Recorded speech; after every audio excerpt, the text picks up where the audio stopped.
영국의 장애학은 실제로 유물론적 관점이 굉장히 강하다라고 제가 말씀을 드렸고, 반대로 미국의 장애학은 구성론, 상호작용론이라든가 뭐 이런 개인의 초점을 맞추는, 또 관계의 초점을 맞추는 장애학이 굉장히 많이 발달했다라고 말씀을 드렸습니다. 그래서 오늘은 영국의 장애학이 뭐 논문 한 편 읽어서 다 이해하기는 어렵겠지만은 이 논문을 쓴 사람이 콜린 반드라는 사람이에요.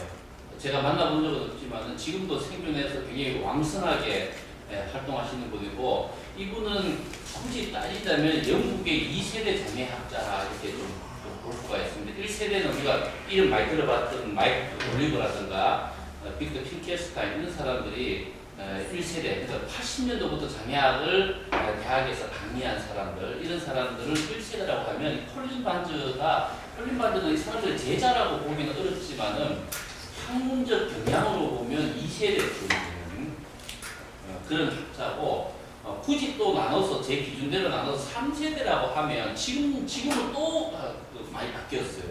이 콜린 반드 같은 사람은 90년대를 풍미한 사람이고, 21세기는 또 이 사람들하고 다르게 예를 페미니즘이라든가 아니면 게이 레즈비언 이론이라든가 그다음에 제3세계 문화 이론, 인종 이론 이런 것들을 장애학에 접목시키는 정체성 중심으로 장애학을 진행하고, 또 한 경향에서는 포스트 모더니즘을 장애학에 결합해서 해체론적 방법으로 장애학을 논문을 쓰는 사람들 굉장히 다양해졌어요. 근데 오늘 읽을 이제 논문은 콜린 반드라는 사람인데, 이 사람은 1세대와 3세대 중간쯤에 있는 학자다. 제 나름대로는 그렇게 보면 이분이 이 논문에서 장애학의 나름대로 흐름을 미국 장애학, 외국 장애학의 또 차이라든가 1세대 장애학, 2세대 장애학의 차이, 이걸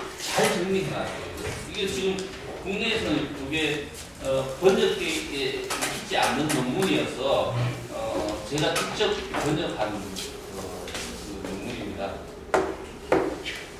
그래서 이걸 좀 읽으면서 제가 중간중간에 이제 설명을 드리도록 하겠습니다. 62쪽이 되겠습니다.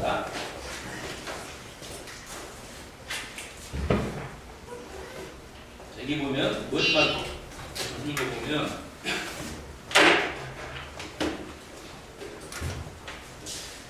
지난 몇 년간, 이게 97년도 논문이에요. 97년도 기준으로 지난 몇 년간 이해를 하셔야 되는 겁니다.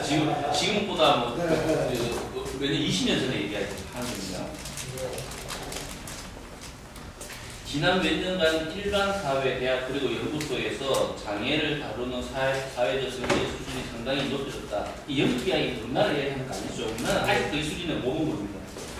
선진국이든 후진국이든 장애인들, 인지대, 요 이 사람이 장애인이라는 개념을 정리하는 방식으로 보면 인지된 육체적, 감각적 혹은 지적 손상을 가진 사람, 이렇게 이제 정의했는데, 이 장애인들을 경제, 사회 생활의 주류에 통합시키는 일이 정책 결정자와 정치인들에게 중요하다. 실제로 많은 국가들이 장애 차별을 하기 위한 법적 틀을 갖추고 있다. 이거 97년도이기 때문에 90년도에 세계 최초로 ADA가 미국에서 장애 차별 금지법으로는 최초로 만들어지고, 영국은 95년도에 만들어졌습니다. 그러니까 뭐 영국의 장애 차별 금지법이 만들어진 직후에 이 논문이 나온 거예요. 그리고 영국은 정신상이 없습니다. 지적, 감각적, 이거는 이제 뭐 굳이 20년 전에 지적 손상을 뭐 정신상해로 포함해도 될 것 같아요. 자, 여기서 우리가 이해될 용어가 인지됨이라는 용어를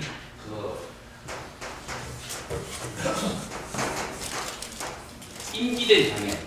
이게 다 있습니다. 혹시 이제 우리 김 교수님 같은 경우는 외국 논문들을 보면 인지된이라는 언어가 많이 나옵니다. 이게 인지된 손상 혹은 인지된 장애 이런 식으로 많이 나오거든요. 근데 이게 무슨 말인가? 인지된 손상이 뭘까?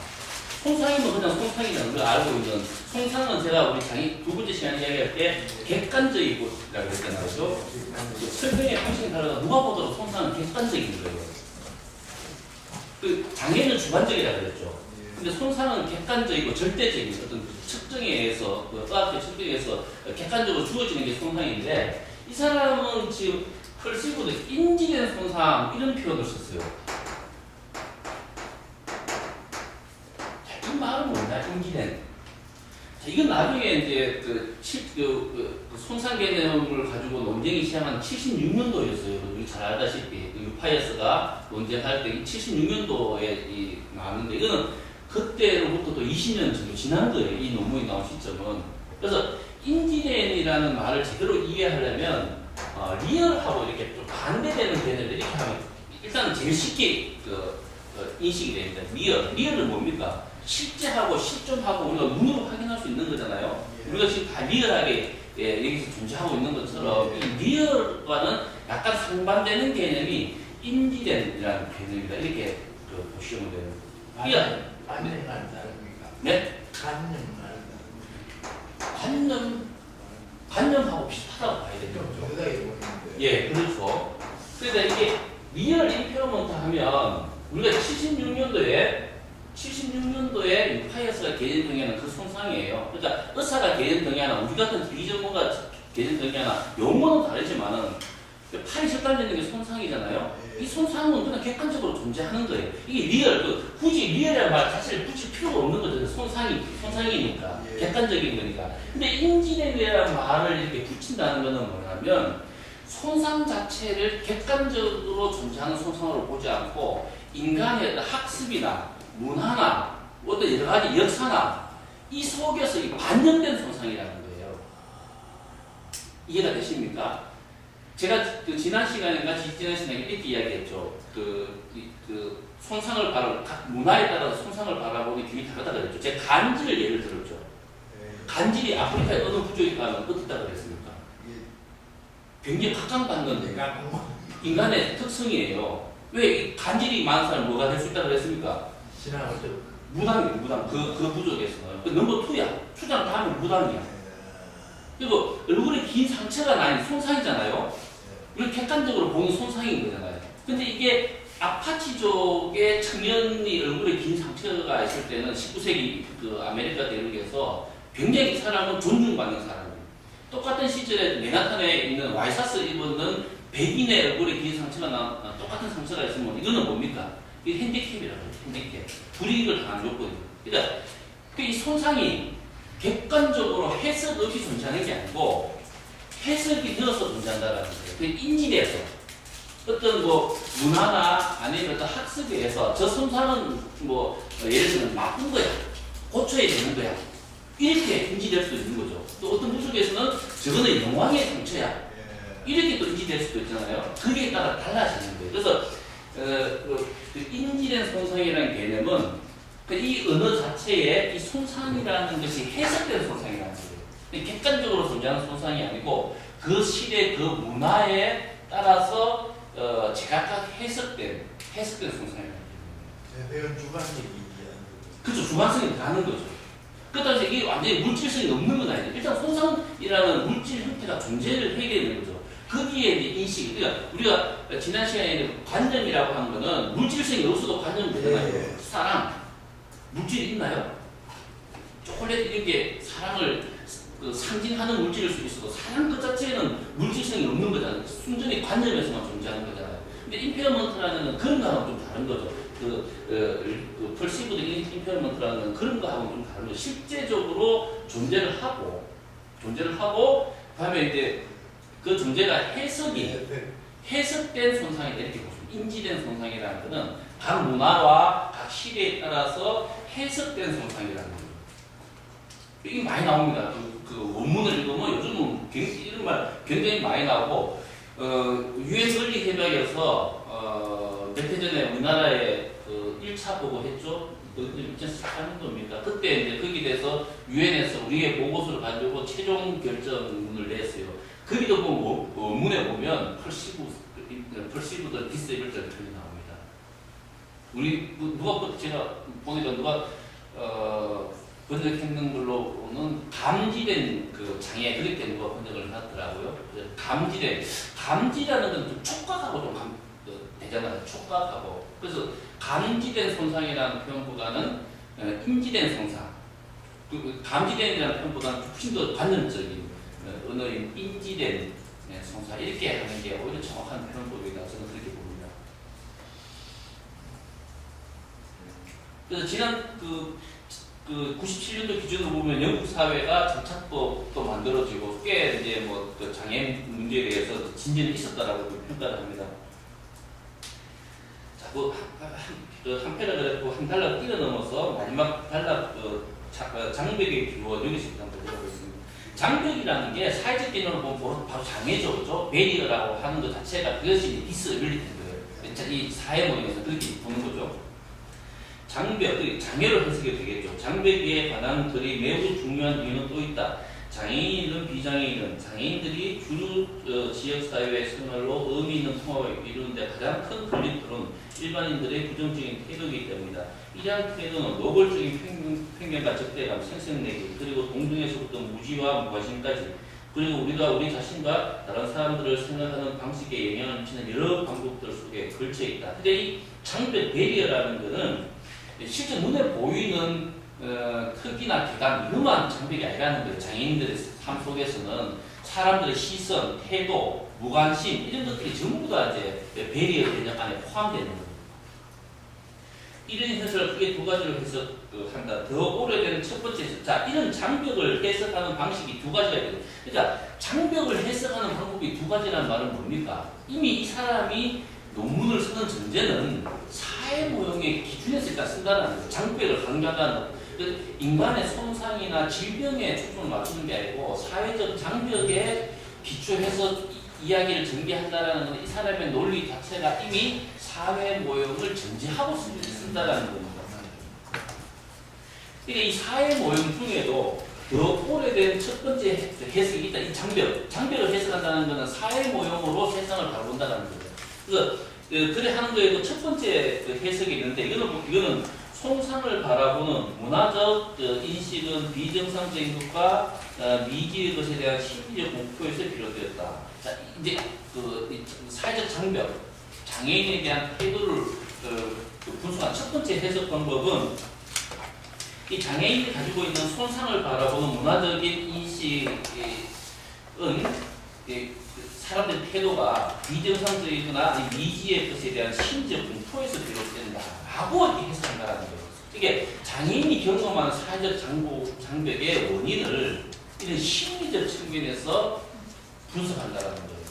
이게 뭡니까? 이게 우리가 지난 시간에 기준하면 무슨 논이에요? 구성론인데 이게 무슨 논이에요? 사람 관계, 심리 이런 걸 통해서 장애 문제를 해결하는 사회 모형의 일종의 구성론이라고 합니다. 두 번째 해석은 장애인의 의학을 경계와 그것이 조직되는 방식, 즉 생산방식 같은 물질적 조건과 관련하여 설명합니다. 이게 이제 창조로 실제로 유물로 그리고 영국 의 사회 모형의 원래 원형이 바로 이렇게 해석하는 거예요. 사회 구조를 통해서 장애 문제, 특히 장애인 억압의 문제를 해석하는 방식인 것이죠. 이 사람은 두 가지 다를 이렇게 설명합니다. 이 장에서 나는 후자를 설명합니다. 후자를 설명하는 뭡니까? 영국식 사회 모형, 유물론에 기반한 사회 모형 중심으로 설명하겠다는 거예요. 앞에 거는 미국식 구성론의 입장입니다. 이거는 우리가 다음 시간에 좀 더 자세히 보도록 하겠습니다. 자, 그리고 이제 사회적 장애인 쪽에는 큰 중간 타이틀 밑에 우선 여기서부터 보면 우선 장애를 설명하는 두 접근법, 즉 개인주의적 의료 접근법과 사회정치 접근법을 구별하는 게 중요하다. 사회학의 맥락에서 전자는 다른 말로 사회 의료적 장애 모형, 말을 이렇게 붙여도 이 구성론이라는 이야기입니다. 이것은 미국 사회학자 파슨스의 연구에 의미를 두고 있다. 1940년대 후반 그는 좋은 건강이 서구인의 정상 상태이므로 손상을 뜻하는 질병은 정상성에서 일탈한 것이다 라고 주장했다. 따라서 사회학자들, 특히 의료사회학자들은 만성이든 급성이든 질병 경험, 장애인이 직면하는 환경적 사회적 장벽의 결과보다 그 질병으로 인한 사회적 결과, 장애인 당사자들과 장애단체들이 주도한 장애인 정치화에 주로 중요합니다. 이게 지금 말을 어렵게 해놨는데 미국의 장애학이 바로 이런 논리에 기반했다라고 콜린 반저가 이렇게 설명을 하는 겁니다. 자, 한편 영국에서는 19세기부터 장애 당사자들이 당사자 단체를 중심으로 장애 정치화가 시작되었다라고 이렇게 설명을 합니다. 그리고 이제 또 고민제 탈락 바로 넘어가면 사회 정치적 장애 이론, 이게 이제 사회 모형, 영국식 사회 모형을 이렇게도 표현합니다. 사회 정치 모형이다 이렇게 이야기하는 거죠. 전혀 다르면서도 서로 연결된 두 가지로 구분된다. 하나는 미국형이고 다른 하나는 영국형이다. 미국형은 미국식 기능주의와 일탈 이론을 크게 의존하고 장애 문화의 사회적 구성을 오늘날 사회 발전의 결과로 설명한다. 영국형은 막스 유물론적 일사불성에 흡을 두고 있으며 장애와 의존은 산업자본주의의 사회적 창조로 본다. 하지만 두 전공법은 모두 문화의 역할을 소홀히 다루었다는 이유로 영국의 2세대 장애학자들의 비판을 받았다. 이들은 손상과 장애, 생산보다는 경험을 주로 본다. 자, 여기서 요 단락이 가장 핵심적인 걸 다 설명을 하고 있는 거죠. 그래서 영국의 어떤 막시 유물론적 사회 모형이나 그 미국의 구성주의적 사회의 모형이 이 대립과 갈등이 있는데 지금 기준으로 보면 이건 2세대 장애학자들의 입장에서 보면 이 두 가지 다가 이렇게 문제가 있다고 보고 따라서 1세대 장애학자들 사이에서 실제론과 유물론이 서로 이렇게 경합하고 뭐 논쟁하고 이렇게 했는데 1세대 그 장애학자들은 영국식으로 보면 영국 장애학자들은 영국의 사회 구조에서 장애 문제 해법을 찾았고 미국 장애학자들은 어떤 관계, 개인과 사회 관계, 개인과 개인의 관계 속에서 장애 문제 해법을 찾았는데 요게 요런 이제 그 대립 지점을 대립을 통해서 발전한 80년도부터 한 90년도 후반까지 요때까지는 1세대라고 부르는 거예요. 지금 콜린 반즈가 97년도 너무 굉장히 중요합니다. 90년대 말 되면 장애학의 경향이 확 바뀌어 버립니다. 2000년도 들어오면서부터는 이제 문화를 중심으로 장애를 해석하는 논문들이 굉장히 많아졌습니다. 이 문화라는 건 뭐냐? 문화는 예술이나 이런 것만 가지고 문화라고 얘기하는 게 아니고 문화라는 것은 우리가 인간이 생활하면서 겪게 되는 모든 것을 문화라고 해요. 밥 먹는 것도 문화입니다. 음식 문화 되는 거죠. 노는 것도 뭡니까? 놀이 문화 되는 거죠. 그래서 모든 게 문화로, 인간 삶의 총체를 문화로 이야기해요. 문화라는 것은. 그러면 2세대 장애학자들 90년 후반부터 시작해서 21세기 들어서 본격화된 2세대 장애학자들의 핵심 코드는 뭐냐면 문화라는 거예요. 이건 다른 말로 하면 뭐냐면 경험이다, 경험. 그러니까 장애 경험이 2세대 장애학자들에게 핵심 키워드라는 거예요. 1세대 장애학자는 어쨌든 사회라는 구조 속에서 장애를 해석하려고 하는 거예요. 근데 2세대, 21세기 장애학자들은 장애인들의 경험 속에서 장애 문제를 해법을 찾으려고 하는 거예요. 이게 다르다는 거죠. 그래서 오늘날 장애학의 경험에 대한 압도적으로 중요성을 가집니다. 경험. 그러니까 사회 구조에 대한 거는 이미 정립이 많이 되어버렸어요. 사회 구조 문제라는 거는 누구도 이제는 반박하지 않습니다. 약간의 접근법 차이는 있더라고. 그럼 사회 구조가 장애를 만들어낸다는 거에 대해서 장애를 창조하든 장애를 구성하든 간에 어쨌든 사회 구조가 문제라는 거예요. 다시 말해서 사회 모형의 정립이 돼버리는 거죠. 의료 모형과 대별된 사회 모형이. 그럼 21세기부터는 그 사회 모형 안에서 장애를 가지고 있는 개인의 경험, 이걸 굉장히 소중하게 생각합니다. 그래서 이때부터 장애 학자들은 소위 말해 질적 연구법을 굉장히 많이 씁니다. 그전에는 이제 문헌을 읽고 사회 구조 분석하는 거, 마르크스 논리를 들이대고 이렇게 했지만 오늘날 장애학에서는 실제로 대화하고 인터뷰를 해서 그 당사자들이 어떻게 느끼는가, 이것을 이 경험, 이 구술을 연구하는 것이 장애학의 핵심입니다. 그래서 이렇게 이제 연구 경향이 바뀐다 이렇게 보는 거죠. 그렇게 그런 경향으로 싹 바뀌는 초엽에 콜린 반즈가 이런 글을 썼기 때문에 콜린 반즈는 굉장히 해안이 있는 것이죠. 20년 전에 이 글을 썼고 20년 후인 오늘날 진짜 콜린 반즈 같은 그런 경향이 장애학을 확 지배하고 있기 때문에 콜린 반즈가 해안이 있는 사람인 것이죠.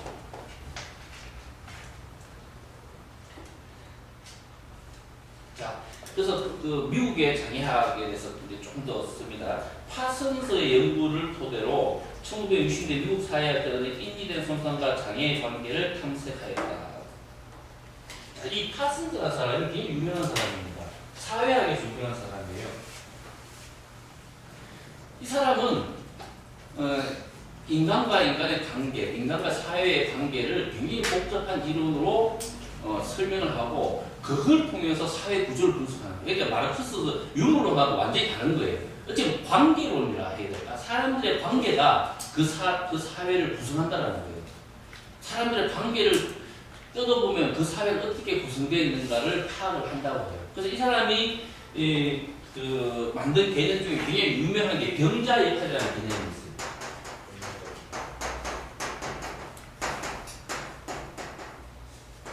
뭐 영어로 식으로 이렇게 굉장히 유명한 개념입니다. 병자 역할. 미국 사회에서 오늘날 사회학에서 저 사회 원론에 저 병자 역할을 꼭 나옵니다. 이 병자 역할은 뭐냐면 우리도 다 병자가 돼봤잖아요. 환자 보이면 병자가 되는 거예요. 환자 보이고 병원에 있으면 이 병자들이 해야 될 역할 혹은 그 병자 스스로가 자기 역할을 딱 한정시킨다는 거예요. 우리가 환자 보이고 병원에 입원했어요. 어떤 사람이 돼야 됩니까? 네? 첫째, 8시에 밥 먹고, 12시에 밥 먹고, 5시에 밥 먹고, 10시에 자고. 일본은 그렇게 돼 있죠. 그리고 의사나 간호사가 하는 말은 무슨 일이 있어도 들어야 되고, 또 실제로 환자가 있으면 듣게 돼요. 무서워서. 그 역할이 주어진다는 거예요. 그 역할을 또 본인은 내면화해요. 이 환자의 가장 큰 목표는 그 환자복을 벗고 병원에서 나가는 거예요. 그러기 위해서는 그 병원의 규칙이라든가 의사와 간호사들이 하는 말, 약 먹으라면 약 먹어야 되고 주사 맞으라면 주사 꼼짝달싹 못하고 우리는 거부하지 못하고 수용을 하게 됩니다. 이게 이제 병자 역할이라는 거예요. 근데 이 사람이 거기서 벗어나면 또 전혀 다른 역할을 하게 되는 거예요. 그래서 이 사람이 보기에는 그 병원에서 보이는 환자들처럼 그 사람이 어떤 사회적 작은 소사회에 들어가게 되면 그 사회가 요구하는 역할에 맞춘다는 거예요. 그 역할에 맞추지 못한 사람들은 어떻게 됩니까? 어떤 사람인가요? 그건 일탈하는 사람이에요. 일탈. 미국 사회 안에서 일탈이라는 개념이 굉장히 중요합니다. 일탈. 벗어나는 거죠. 일탈. 그래서 그런 사회가 소사회들이 이렇게 병자 역할처럼 그 사회에 맞는 사람들끼리 사회가 이렇게 조직되겠죠. 조직되면 그것이 또 크게 조직되면 그것이 하나가 이제 예를 미국이나 하나의 큰 사회 구조를 만든다라고 이 사람은 이제 보통 그렇게 이렇게 분석합니다. 그러면 파슨즈는 그런 말 안 했지만 그 이후에 이제 뭐 어빙 고프만이라든가 뭐 이런 사람들이 그 파슨즈의 논리를 더 발전 시킵니다. 그래서 뭐 낙인 이런 말을 만들어요. 낙인, 스티그마 이런 거, 고프만이 만드는 용어죠. 그러면 이렇게 병자는 병자 역할을 해야 되잖아요. 그래서 사회적 역할을 해야 되는데 병자가 담배를 피워. 그런 병자가 많죠. 병원 가보면 병원 옆에서 담배 피우는 환자들 많이 있긴 합니다. 근데 의사가 보기에는 이런 사람 어떤 사람들일까요? 병자가 뭐 밖에 나가서 소주 한 병 받아와가지고 의사가 없을 때 1시, 2시 되면 병실에 있는 사람들하고 모여가지고 소주 막 까고 먹어요. 이런 사람들 어떤 사람들입니까? 일탈하는 사람입니다. 역할에서 벗어난 행위를 한다는 거예요. 일탈이라는 것은 자기가 해야 될 역할에서 벗어난 행동을 하는 게 일탈이라는 거예요. 그러면 파슨즈는 원래 그런 말이 없었는데 고프만부터는 이런 발달되는 거예요. 이 병자 역할, 병자 역할이든 아니면 학생 역할이든 그 자기 역할이 있는 거잖아요. 거기서 벗어난 사람들이 일탈인데 이 일탈하는 사람들 요만큼은 역할 범위 안에 들어가 있는 거예요. 어떤 놈들이 막 삐져나오는 놈들이 있어요. 이 사회적으로 이렇게 삐져나오는 놈들이 누구겠습니까? 한번 찾아보세요. 이게 이제 사회가 허용하는 규칙이에요, 요까지가. 여기서 막 벗어나는 놈들 있잖아요. 한번 해보세요. 이혼을 예? 누구가요? 이영하기 이영화는 뭐죠? 범죄자. 명백하게 벗어나잖아요. 또 누가 있을까요? 동성애자. 벗어났어요. 이성애자 벗어났죠? 또 누가 있을까요? 네? 군인대가 없어. 그렇죠. 맞아. 그런데 양식적 병의 거부자. 그죠? 그래서 또 누가 있을까요? 장애인도 있습니다. 아닌 척하고 계시면 안 돼요. 지금 장애학을 하고 있는데, 혹은 흑인. 요거는 이성의 범주. 이게 19세기 우리가 지난번 했는 그 개념을 하면 이성의 범주고, 이 밖에 벗어나면 전부 다 비이성적인. 이거는 이제 그런 언어를 쓰지 않고 요건 일타잖아요. 요건 일타는 존재죠. 일타. 근데 요렇게 일타한 사람들은 뭔가 좀 이해가 되죠. 죄수들. 사회적으로 이거는 뭐 종교든 아니면 장애인 유무든 남녀든 간에 하여튼 요거는 이해가 됩니다. 이건 어떻게 됩니까? 한국 사회에서는 절대로 이해 안 되고, 제가 지난 시간에 말씀드렸지만 50대, 60대까지 하더라도 미국과 유럽에서 동성애자들은 정신장애인에 갔습니다. 일탈. 근데 장애인, 이 사람들 일탈이다 보는 거예요. 일탈. 아닌데. 하여튼 그래서 그 장애인은 존재가 일탈한 사람이에요. 이 사람의 행위가 뭐 이게 일탈한 게 아니고 존재 그 자체가 일탈한 사람이에요.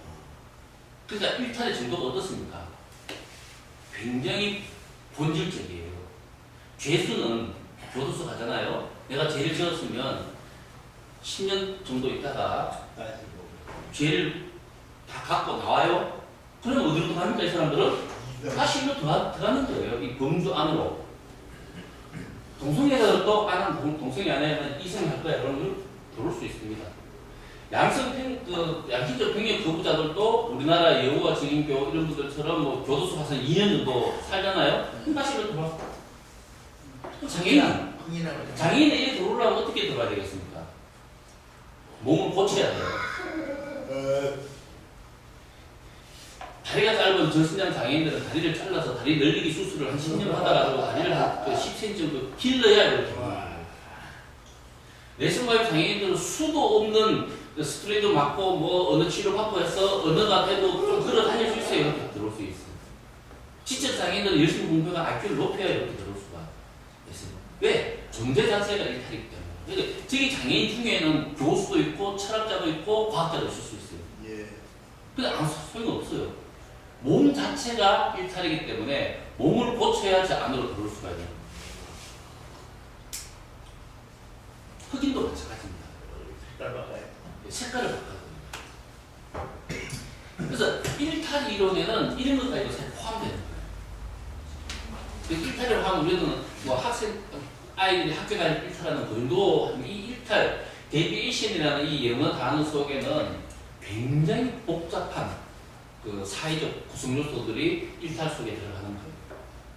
그럼 그리스의 여성들이 규제됐다고 알고 그리스의 여성들을 일탈이라고 이혼해도 그러니까 우리가 갈 수가 있는데 예를 들면 뭐 2차 세계 대전 때 대인 이렇게 이야기할 수 있죠. 근데 어쨌든 그거는 뭐 고대 이 이론을 고대까지 뭐 적용하기는 뭐 무리고 또 그럴 필요도 없고 고대 사회를 우리가 뭐 이 이론을 적용해 바꿀 수 없는 거잖아요. 근데 이거는 좀 오늘날 우리가 살고 있는 적어도 그 파슨저나 어빈 고프만 이후에 60년대 이후에 미국 사회를 이 사람들이 이렇게 분석하는 거예요. 그래서 사회는 사회는 어떻게 유지되냐면 요 일탈된 놈들을 다 안으로 집어넣어야 사회가 안정적으로 유지된다 이렇게 보는 거예요. 이게 이제 미국 사회의 특징입니다. 그럼 요 놈들이 왜 자꾸 이렇게 일탈하고 왜 요 범주 밖으로 벗어나는지 그걸 연구하는 게 미국 사회학의 특징입니다. 그래서 미국 사회학은 이렇게 굉장히 많이 발달되어 있습니다. 범죄자들의 심리, 범죄자들의 범죄인이 되는 어떤 그 구성 요소, 또 비행 청소년들이 왜 비행 청소년이 되는가, 이 굉장히 발달되어 있어요. 이 미시, 그래서 이걸 이제 미시 사회학이다 그렇게 이야기를 하는데, 그래서 요렇게 이제 요 이론의 토대를 이제 파슨스 같은 사람이 이제 제공하는 거예요. 일탈이죠. 그래서 요 각자가 자기 역할들을 못하는 사람. 근데 나중에 이제 60년, 70년대 이제 소위가 소수자에 대한 68혁명 이후에 소수자에 대한 관점이 바뀌면서 요런 사람들은 일탈이 아닌 거죠, 이제. 그죠? 요런 사람들은 죄가 없는 사람들이잖아요. 죄가 없는 사람이기 때문에 요런 사람들의 커뮤니티는 그대로 인정해 주셔야 돼요.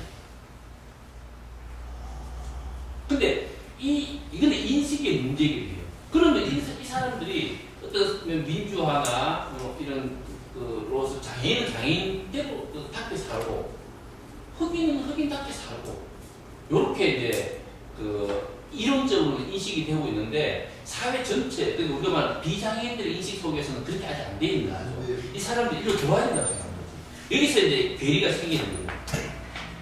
이론적으로는 이 사람들이 존중해야 된다고 생각하는데 우리 이제 일반 시민들의 인식 속에서는 장애인은 장애인으로 존재하면 안 되고 장애인은 어떻게든 노력해서 제약하든지 열심히 노력해서 비장애인으로 존재해야 이게 정상이라고 바라보는 것이고 흑인은 어떻게 할 수가 없죠. 흑인은 뭐 얼굴색을 바꿀 수가 없잖아요.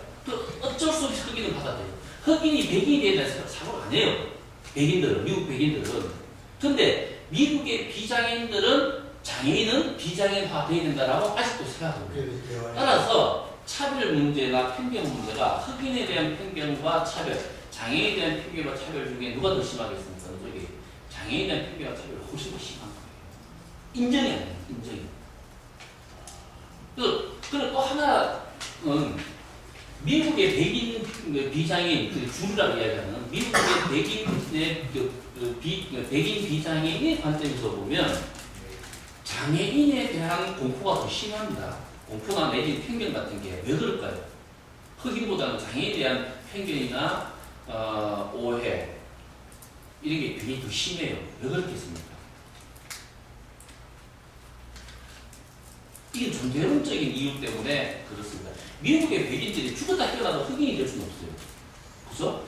자기가 천대하는 흑인이 될 수는 없잖아, 백인이. 백인은 노숙자로 굶어 죽어도 백인으로 죽어요.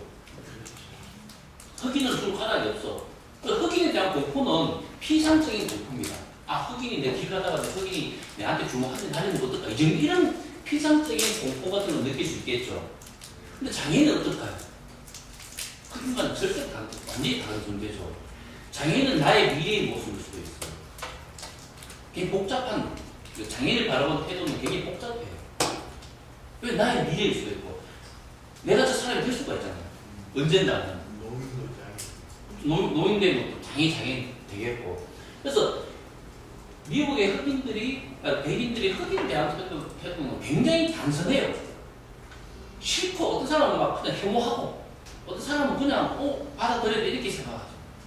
그렇지만 절대로 같이 결혼은 안 하죠. 아직도 안 하잖아요. 슈퍼스타들 뭐 몇 명은 이렇게 흑백 결혼하는 경우가 있어도 일반적으로는 절대 아직도 결혼 안 합니다. 흑인은 흑인대로 살고 어떤 사람은 뭐 혐오하거나 아니면 어떤 사람을 인정하거나 이건데 장애인에 대한 태도는 굉장히 복잡해요. 10사람이 장애인, 10명의 비장애인들이 바라본 장애인에 대한 그 감정 이런 게 다 다릅니다. 왜냐면 장애인에 대한 태도나 감정은 극단적인 동정심부터 극단적인 혐오감까지 다 공존해요. 어떤 사람은 장애를 극단적으로 동정하는 사람들. 그 지나가면 천장이 막 꽂아준 사람도 있는 거예요. 그리고 막 보기만 해도 눈물 막 흘리는 이런 사람들도 있고. 거기서 어떤 사람들 장애인을 막 굉장히 헤매서 시설하라 이렇게 막 대놓고 이야기하는 사람들도 있는 거예요. 아니면 장애인을 죽여버리는 사람들. 아직도 있죠. 그래서 이런 그로 존재하는 것은 장애인이 존재론적인 어떤 차별의 대상, 편견의 대상이 되었기 때문에 복잡한 비장애인의 관점에서는 굉장히 복잡합니다. 그래서 이런 거를 미국의 장애학에서는 굉장히 많이 연구를 해요. 영국에서는 거의 안 합니다. 이런 거에 대해서는. 근데 미국 장애학에서는 이런 걸 굉장히 많이 해요. 거기는 존재론적인 차별이 없습니까? 있겠죠. 당연히 그냥 뭐 전 세계에서 다 있겠죠. 정도의 차이가 있겠죠. 한국 같은 데는 좀 심하고 유럽 같은 데는 좀 덜하고 아프리카 같은 데는 어떻겠습니까? 유럽보다 심하겠습니까? 덜하겠습니까? 저는 아프리카는 안 가봤는데 아프리카는 오히려 유럽보다 장애에 대한 태도가 더 좋을 것입니다. 이게 이제 이건 연구에서 많이 밝혀졌는데 장애인에 대한 편견과 그 태도, 그 부정 태도는 자본주의가 고도화되면서 이렇게 많이 강화돼요. 옛날에 우리 그 시골에 살 때 그 다리를 좀 절거나 아니면 지적 장애인 뭐 60명 이전만 하더라도 그분들이 동네에서 그냥 살았어요. 그냥 특별한 뭐 이렇게 배제나 이런 거 없이. 근데 자본주의가 개인화되면서 장애인들은 좀 배제되거나 수용되거나 이렇게 또 지역사회에서 축출되잖아요. 그러면서 장애인의 태도가 훨씬 나빠져요. 하여튼 뭐 이런 것들이 미국 장애학의 그 핵심적인 접근법인데 이 콜린 바른스의 입장에서 이런 접근법에 대해서 굉장히 이제 문제점을 가지고 비판의식을 가지고 있습니다. 그걸 지금 63페이지 하단에 이 사람의 이제 앞부분을 조금 설명하고 미국 장애학을 설명하면서 뒷부분에서 비판을 하게 됩니다.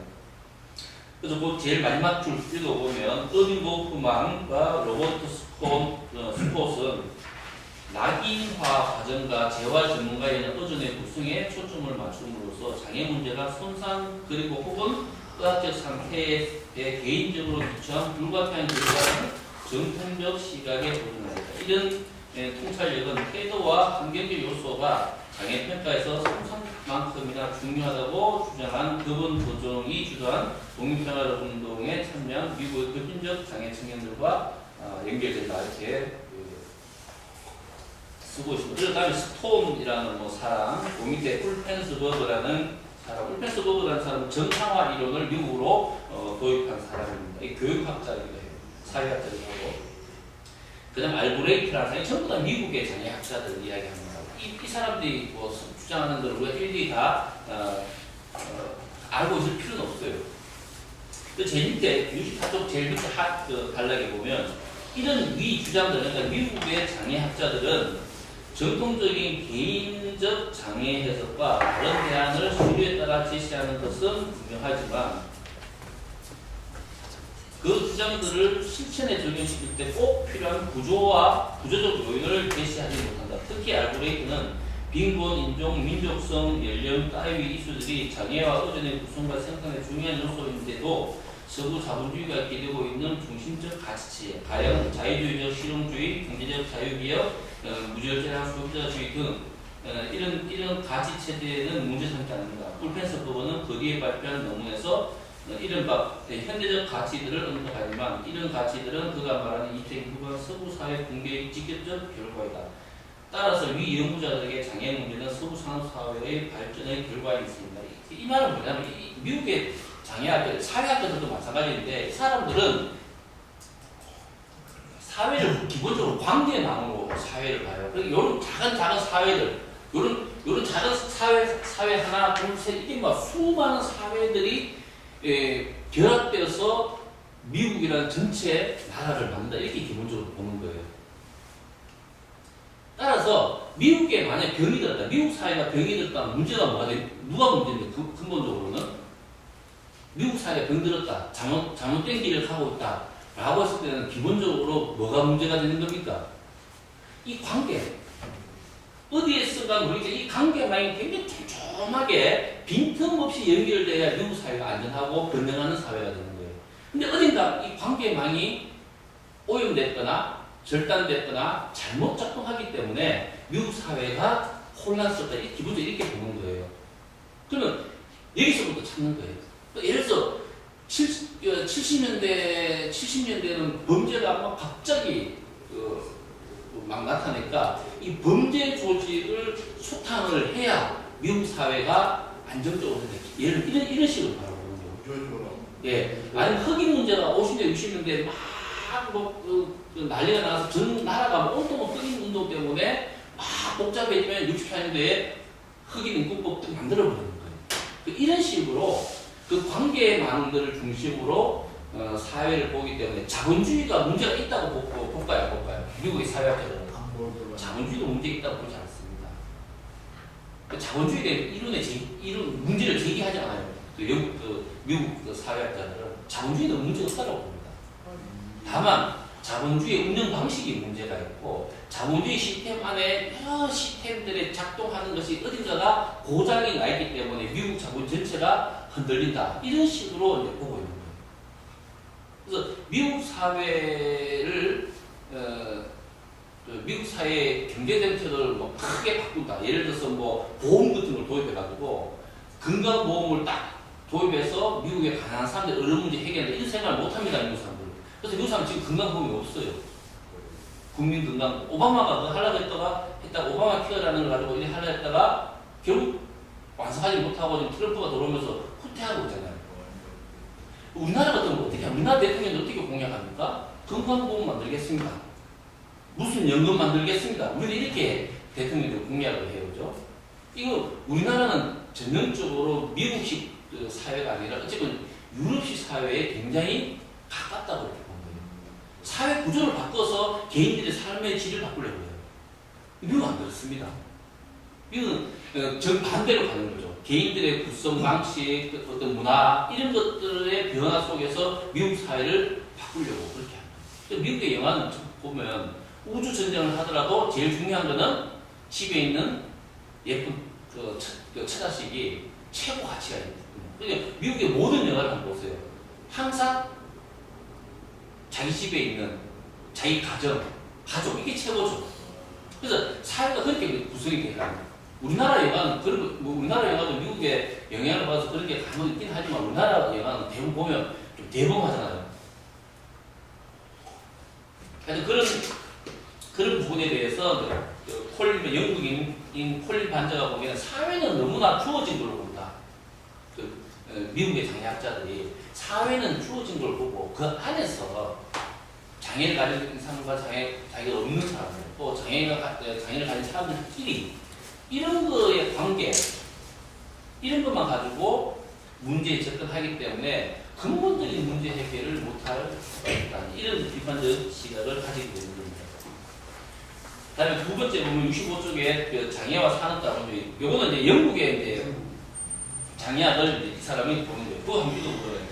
영국 연구자들은 좀 더 급진적으로 평가한다. 그들 가운데 상당수는 장애 당사자들입니다. 이를테면 장애 경험을 다룬 중요한 에세이지만 때때로 외면당하기도 하는 중태에서 장애 활동가 폴 헌트는 사람들이 장애인을 불쌍하다, 쓸모없다, 다르다, 억압한다, 아프다고 간주하기 때문에 장애인은 보편적 소가치를 정면에서 거스르는 것이 된다고 주장합니다. 이게 뭐 중태라는 우리 지난 시간에 폴 헌트는 학자가 아니에요. 시설에서 오랫동안 산 사람이고 영국의 유파이어스라는 영국에서 가장 중요한 장애 당사자 조직을 만든 사람이긴 하지만은 이 사람 자체가 학자가 아닙니다. 중태라는 것도 이제 에세이죠. 자기 경험담을 적어놓은 겁니다. 헌트의 생각은 이렇다. 장애인은 현대사회의 물질적 사회적 혜택을 향유하지 못해 불행하고 서구문화의 노동중심성 탓에 쓸모없어 보인다. 장애인은 공동체의 경제적 이익에 기여할 수 없다고 간주된다. 그래서 장애인은 흑인이나 동성애자 같은 억압받는 집단과 똑같은 처지에 놓이는 소수 집단의 이론으로 낙인찍힌다. 그들처럼 장애인도 비정상이다, 다르다고 인식된다. 이것이 헌트가 장애인은 그 자체로 차별과 억압을 뜻하는 편견에 부딪힌다고 주장하는 이유다. 뭐 이런 식으로 이해합니다. 좀 넘겼어요. 66쪽에 우리가 그전에 해왔던 내용들이 좀 포함되어 있습니다. 66쪽에 보시면 두 번째 단락. 하지만 남아프리카 공화국 여기 보면 우리가 지난번에 이야기했던 빅터 핑켈스타인, 폴 헌트의 절친 빅터 핑켈스타인 이야기는 핑켈스타인 처음에 활동가로 시작했지만 나중에는 교수를 해요. 공부를 좀 해서. 하지만 남아공화국에서 영국으로 망명한 장애인 심리학자 빅터 핑케슈타인, 그 역시 유파에서 창립 멤버였고요. 이 사람은 장애인은 서구 산업사회 발전의 직접적 결과라고 주장했다. 그는 유물론적 분석을 통해 주로 유물론적 분석을 통해 핑케슈타인은 역사를 3단계로 구성한다. 1단계는 대략 유럽의 산업화 이전의 중세에 해당합니다. 이 시기의 경제활동은 인지된 손상이 있는 사람들을 배제시키지 않는 농업 혹은 가내 공업에 기초한 산업으로 구성되었다고 보입니다. 그러니까 산업화 이전에는 그 장애인들도 경제활동에 참여했다라는 거예요. 그렇죠. 예를 들면 지난번에 제가 말씀드렸지만 지적장애 3급 정도 되면 지금은 장애인이잖아요. 명백하게. 근데 100년 전 한국에서는 지적장애 3급 정도 된 사람들은 비장애인과 노동력 차이가 거의 없었던 시절이었어요. 농사 지으니까 다. 농사 지는데 고도의 인지 능력이 필요 없어요. 그래서 농사를 짓는 농경사회나 아니면 뭐 업에 종사하는 그런 사회가 되면 지적장애 3급 정도 됐다 해가지고 지금처럼 장애인으로, 그 사회에서 장애인으로 완전히 배제되거나 분리되지 않았다는 거예요. 특히나 농민들 같은 경우에, 청각장애인들 같은 경우는 완전히 거의 비장애인들하고 거의 동등한 생산성과 노동력을 가지고 있었겠죠. 100년 전에는. 근데 지금은 자본주의 노동 시스템에 포함되어 있기 때문에 청각장애인들이 노동하기 어렵습니다. 제가 지난 시간에 말씀드린 거 기억하시나요? 자본주의 노동 시스템의 특징, 가장 중요한 특징이 뭐라고 했습니까? 자본주의 노동 시스템의 특징이. 지난 시간에 이야기했는데, 이거 알고 계셔야 되는데, 표준화예요, 표준화. 표준화되지 않는 노동력은 공장에서 일을 할 수가 없습니다. 왜? 자본주의 노동 시스템은 컨베이어 벨트라고 생각하면 그게 자본주의 노동 시스템의 가장 대표적인 그 기구예요. 컨베이어 시스템이. 컨베이어 시스템에서 일을 하려면 그 라인에 쫙 있는 사람들은 표준적인 노동력을 가지고 있어야 됩니다. 어느 한 곳에 구멍이 생긴다. 예를 뭐 손이 느린 장애인이 거기 딱 있다고 하면 컨베이어 벨트 돌아가는 시간 전체가 가장 노동력이 취약한 그 사람의 시간에 맞춰서 돌아가게 돼 있어요. 이런 사람들 들어오면 안 돼. 그래서 근데 농경사회라는 거는 노동이 표준화되어 있습니까? 아니에요.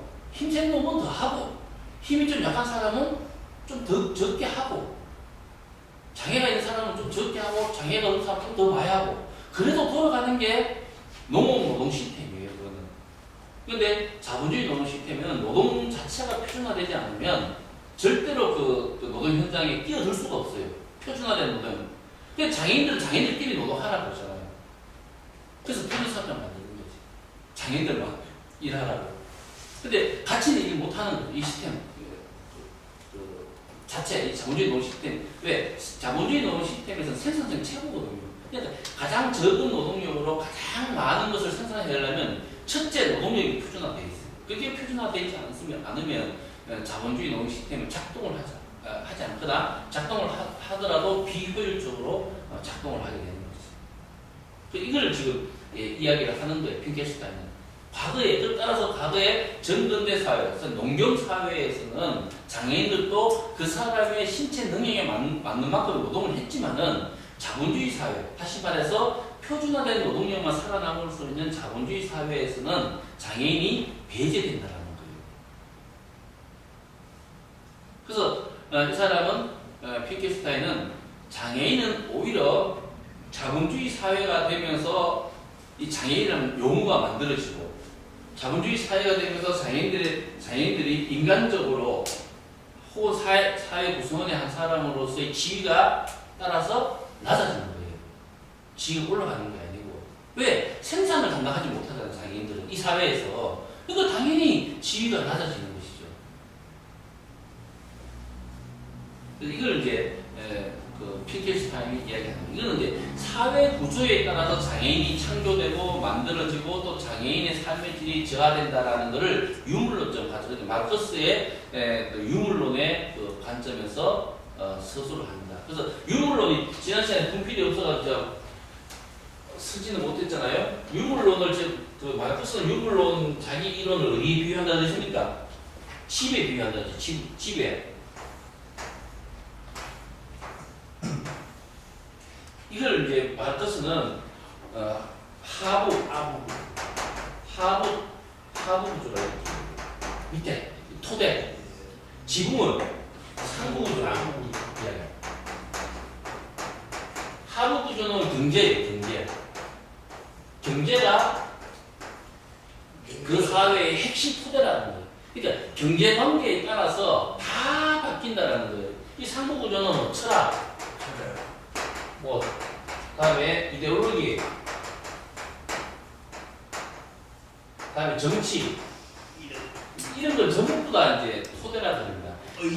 의식. 예, 이 하부 구조가 이 경제 구조, 생산 관계가 예를 들어서 노예 주인과 노예가 생산의 그 구조를 이루고 있다. 그걸 생산 양식이라고 하는데, 그러면 이 상부 구조, 정치 구조는 노예제 사회가 되는 거예요. 그죠?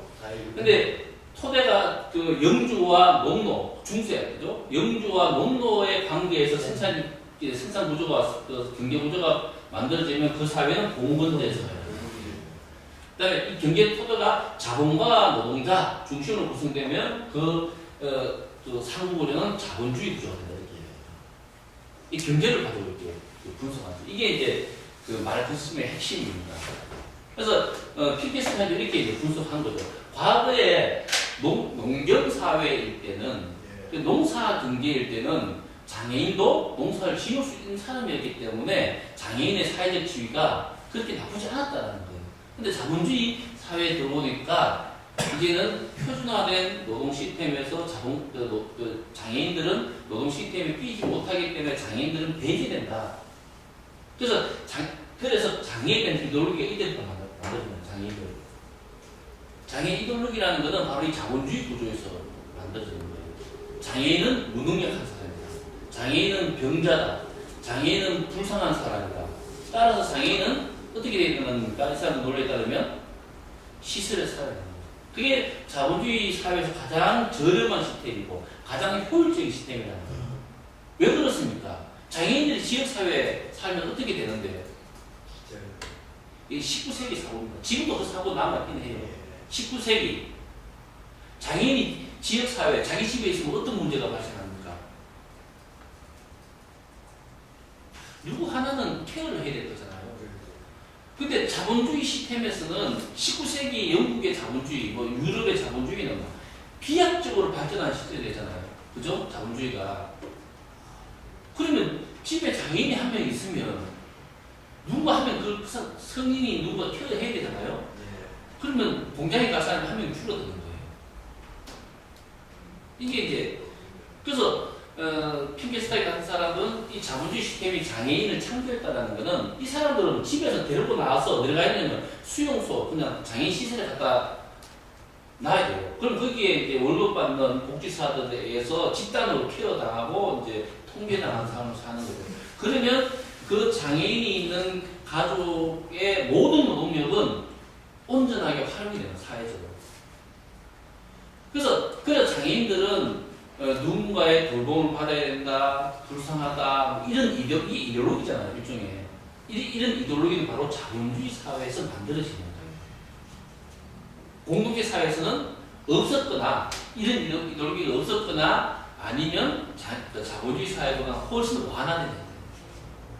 그래서 이 시대에 많은 이야기를 들어보면, 장애인은 젊었을 때는 그냥 자기가 할 수 있는 일을 하고 공동체에서 같이 먹고 부모가 없거나 해서 그 장애인이 연로하면 결국은 어느 한 명도 버리지 않고 그 공동체가 다 책임졌다.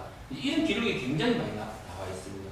핑켈스타인도 이제 그런 쪽에 초점을 맞춰서 자본주의 사회 장애인의 삶의 처지가 훨씬 더 못해졌다고 이렇게 보는 거예요. 그럼 앞으로는 어떤 거냐? 앞으로 이게 2단계고 자본주의가 3단계는 장애가 해방된다고 그랬어요. 장애가. 여기 나오나요?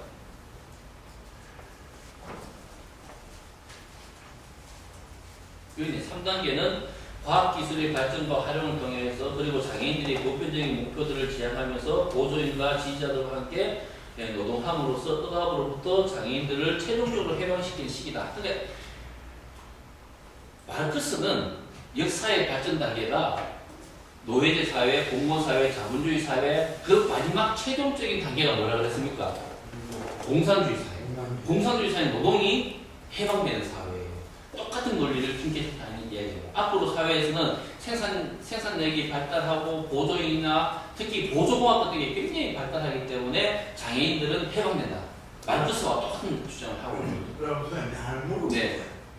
제4차 산업혁명이 일어나 이 고도로 발전해지면 노동자들의 노동 관계, 그러니까 자본가와 노동 관계가 해체될 수 있는 장면이 보이거든요. 네. 확도로 발전하고 기계가 나가기 때문에 그러면 자본주의가 와해 있지 않을까라는 생각을 내가 해보는데 그래서 이거는 뭐 미래의 일일 것을 잘 예측하기 어렵지만은 근데 어쨌든 우리가 공상과학 영화를 보면 공상과학 영화가 현실되는 게 많잖아요. 옛날에 그 조지 오웰의 네. 1984년부터 시작해서 그 당시 1948년도 그 당시에는 공상과학 소설이었거든요. 근데 실제로 1984년 딱 되니까 그런 일이 다 일어나잖아요. 그리고 그 고전이 되는 공상과학 SF 영화 같은 거 보면 그게 현실에서 일어나는 게 굉장히 많습니다. 우리가 백투더 퓨처 같은 것도 보면 무슨 3, 40년 전 영화지만은 지금 그런 거 비슷한 거 많이 있어요. 그래서 사실 그러면 향후 지금 현재의 많은 SF 소설가라든가 아니면 SF 영화를 만드는 작가나 아니면 감독들이 우리 지금 SF 영화 많이 보잖아요. 공상과학 소설 그 하나의 장르로 이미 확립돼 있잖아요. 거기를 보면 주로 어떻게 돼 있습니까? 주제가 공상과학 그 영화가 유토피아입니까 디스토피아입니까? 대부분의 공상과학 디스토피아죠. 공상과학 그 영화에서 민주주의가 지금보다 더 발달돼 있다라는 그런 공상과학 영화는 한 번도 본 적이 없는 것 같아요. 대부분 보면 자본이 굉장히 지금보다 훨씬 더 집중하고 독점이 되어서 로봇을 뭐 만들어서 이 자본가가 완전히 자본가뿐만 아니라 정치 권력까지도 다 장악해서 극단적인 독재화되는 그런 공상과학 소설이 굉장히 많은 것 같아요. 저도 그럴 가능성이 높지. 이 4차 혁명이 다음에 기계화, 특히 인공지능 이런 것들이 그 고도화되었을 때 인간이 더 민주화되고 개인이 더 보호받고 하는 그런 거보다 오히려 반대로 가지 않을까 이런 생각이 자꾸 들어요. 디스토피아, 유토피아가 되는 게 아니고 저는 유토피아 얘기인 게 아니라 지금 노동계층과 자본주의 계층이 와야 되지 않을까. 네. 노동자가 없어지지 않을까. 노동자가 제4차 산업혁명이 고도로 발전했으면 그럼 그 기계를 통제하거나 예. 기계를 운영하거나 그다음 실제 그 기계를 만들거나 이런 사람들이 있어야겠죠. 그래서 모르겠어요. 저도. 하여튼 핑계스타인이 이렇게 봤다라는 겁니다.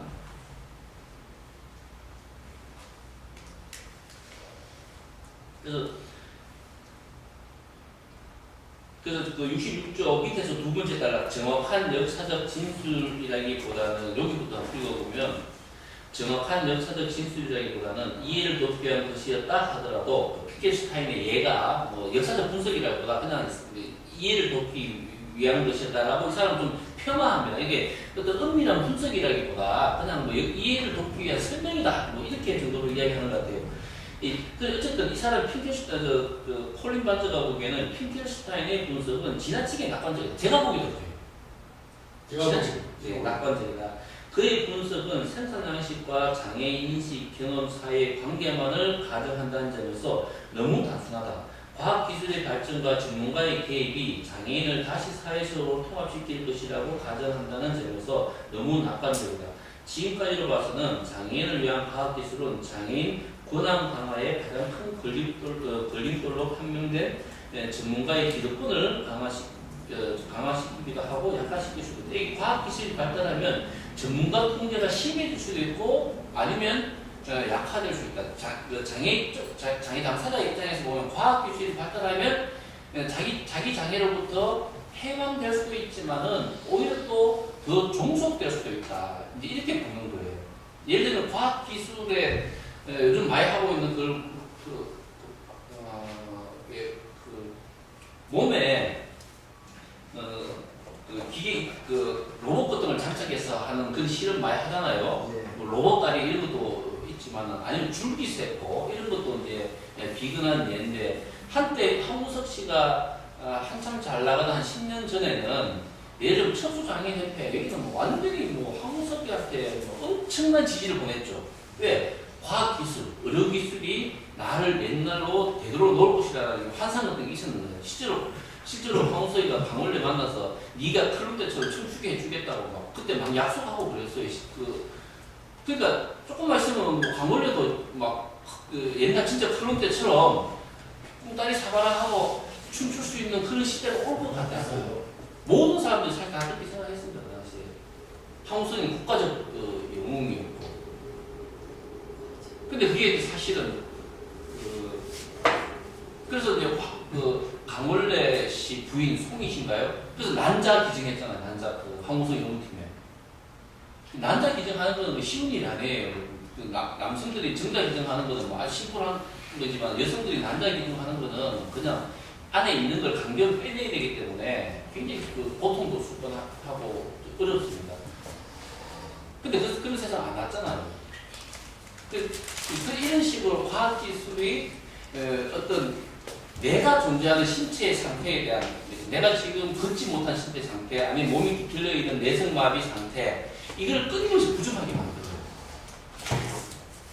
줄기세포가 있으면 내가 언젠가는 걸어 다니겠다라는 생각을 계속하고 산다고 생각했어요. 그럼 휠체어 타고 다니는 내 모습이 얼마나 비참하고 처량하게 이렇게 됐어요. 그런 것처럼 이런 과학기술이 잘만 되면 많은 우리 지금 현재 전동 휠체어 같은 이런 보장구 또 과학기술이잖아요. 이런 것 덕분에 해방된 측면도 있지만은 어떤 경우에는 이것이 오히려 자기 정체성을 부정하게 하고 자기 삶의 처지를 비관하게 하는 그런 데도 작용할 수 있다. 양면성이 있다라는 겁니다.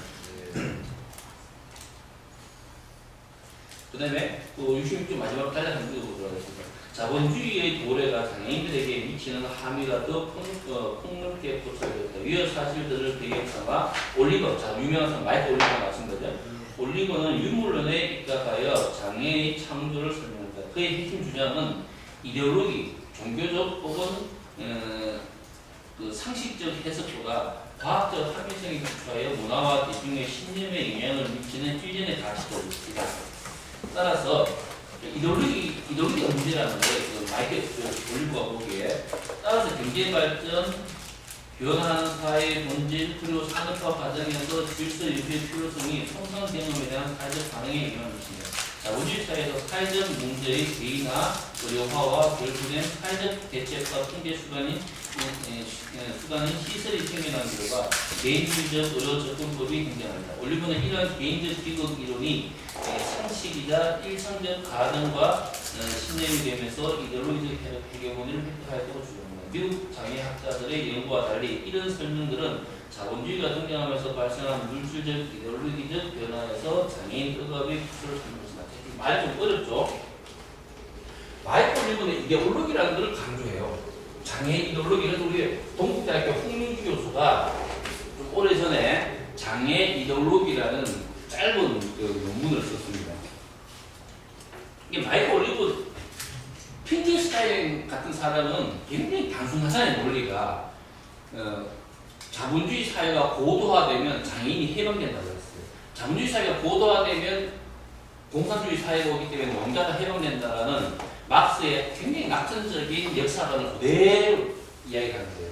그러니까 이거는 결정론이에요. 결정론. 그걸 사회학에서 결정론이라고 해야 되는데 결정론이 뭡니까?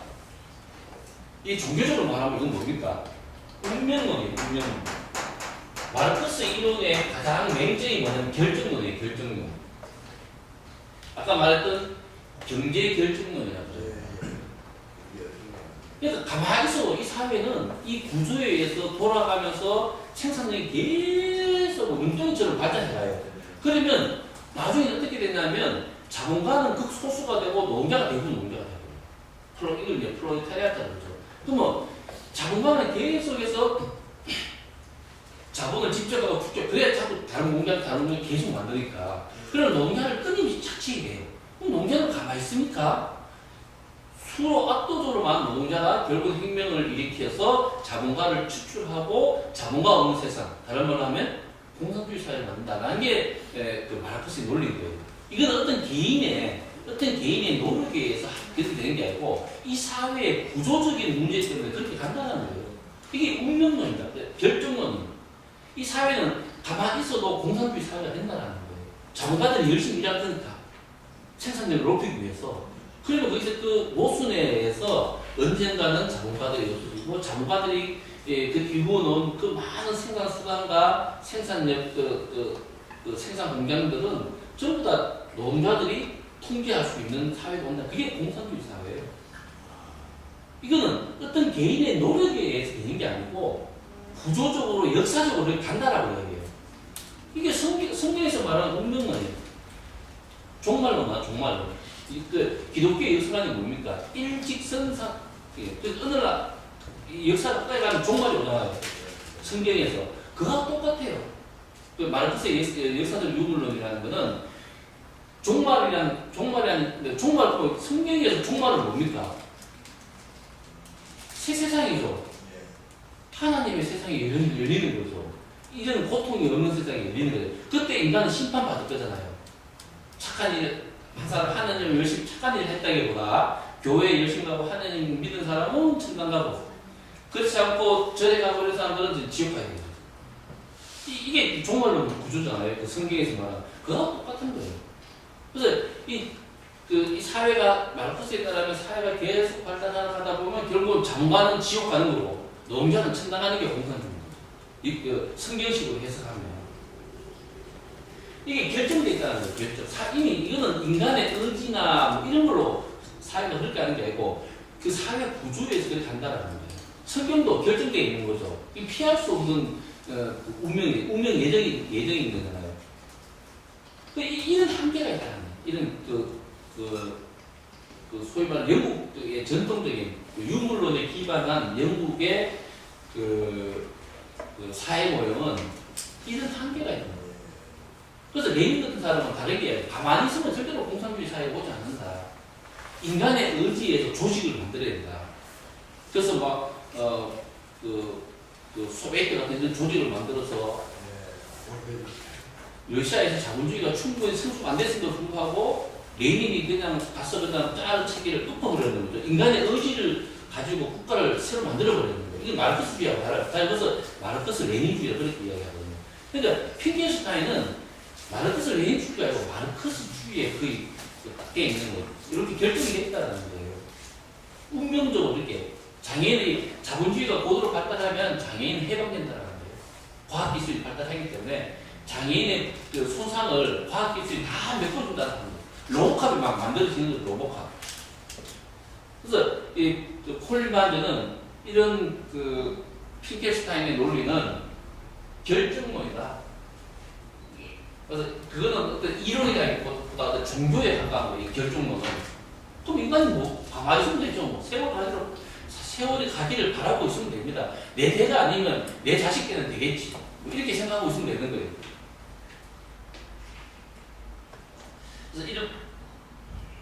그래서 이제 그 밑에 보면 바로 제가 했던 이야기가 67쪽 3 장애, 손상, 그리고 문화 여기 보면 이렇게 나옵니다.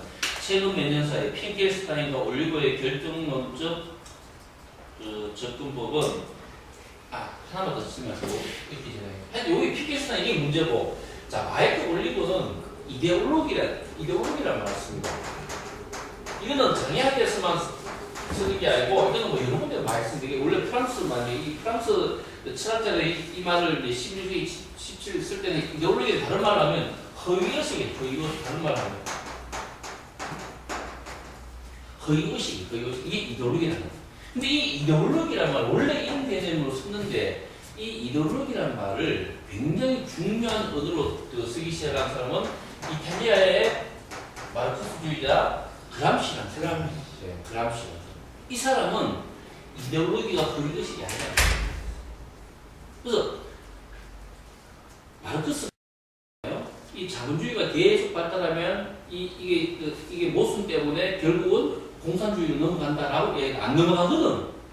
자본주의가 고도로 발달하고 모순이 극대화되고 노동자들과 자본가의 투쟁이 격렬했음에도 불구하고 자본가들은 건재한 거야.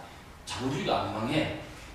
그래서 복지제도를 막 도입하고 이러는 거예요. 노동자들이 막 파업투쟁하니까 너와 너희 가족이 죽을 때까지 편하게 할 수 있도록 무슨 수단 같은 거 만들어줘, 보험 같은 거 만들어줍니다. 특히 독일의 비스마르크 이런 사람이 나타나가지고. 그러니까 자본주의의 모순이 어떻게 되니까 이게 계속 급격하게 모순이 되는 게 아니라 모순이 완화되게. 자본주의가 안 망해. 그래서 그람시가 딱 보기에는 그람시도 당연히 척수측만세 요즘으로 봐면 감옥에 오래 있었거든. 감옥에 있으니까 할 일이 없잖아요. 그냥 공부를 하는 거지. 공부를 해보니까 자본주의는 그렇게 가만 놔두면 저절로 망하는 게 아니라는 거예요. 왜 그러냐면 자본가들이 이데올로기를 만들기 시작한다는 거예요. 이데올로기. 이 이데올로기는 뭐냐면 예를 들어 기독교의 윤리가 아닌 이 자본주의하고 딱 결합을 했어요. 초기 자본 할 때 기독교의 윤리가 교회 다니신 분 수상 들어보세요. 기독교의 윤리가 어떤 건가요?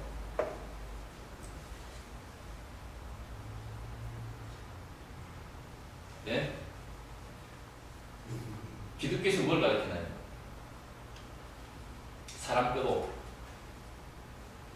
기독교에서 이제 가르치는 것은 특히 루터, 지금 루터의 종교혁명 500주년 원래 루터 같은 사람들이 부패한 카톨릭의 반기를 들어서 500년 전 독일에서 종교개혁을 하잖아요. 켈빈, 그전에 켈빈 같은 사람도 있었고, 이 사람들은 그 부패한 그 신부들, 카톨릭을 보면 그 구교죠. 그러니까 이제 루터 이후부터 신교, 개신교라 이렇게 얘기하잖아요.